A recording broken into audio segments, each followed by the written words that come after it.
Today, we're diving deep into the brutal heart of the orc race to explore the Goff clan, often described as amongst the toughest and most brutal orcs, and boasting the largest numbers of the orc race. If you want to understand what makes a Goff tick, know this: they are built for a fight. A true Goff finds pure joy in the hammering of guns and that satisfying wet crunch when his choppa finds its way deep into the throat or chest of an enemy. They will seize any excuse to start a brawl, even amongst themselves. Often, all it takes is a misinterpreted glance in their general direction or a grunted insult to start the fists flying, the boys quickly forgetting the initial reason and simply enjoying the resulting fight. This constant scrapping isn't just for fun. It serves a practical purpose, keeping them honed as specialists in hand-to-hand combat, as they prefer to wage their wars up close and personal. The Goffs are easily recognizable, primarily by their distinctive appearance. They dress predominantly in black, on the basis that dressing up in flashy colors is for wimps and mad boys.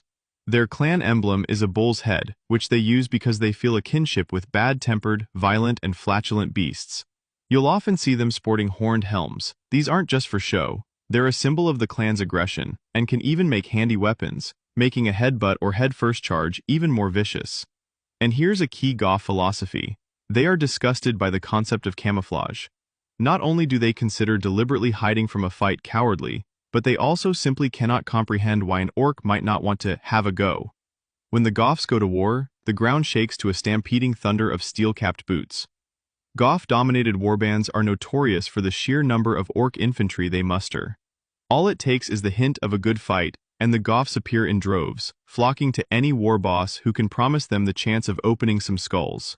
Because of their preference for close combat, Goffs prefer to fight on foot, usually only hitching a lift on passing trucks so they can jump off nearer to the enemy and get stuck into them as soon as possible. While enemies often interpret these horde tactics as a means to overwhelm defenses and soak up casualties during an assault, it's more likely that each individual Goff is just following the rest of their mob, rightly reasoning that if an orc is charging across the battlefield, there will be something to attack at the other end. Goffs also possess a natural inclination for leadership. They view all the other clans as inferior, with most Goffs seeing it as their gork-given right to lord it over the other boys. For this reason, a lot of war bosses and knobs tend to be Goffs, as their love of dashing heads makes them natural orc leaders with a talent for keeping unruly mobs of boys in line. They have a fearsome reputation in the fighting pits,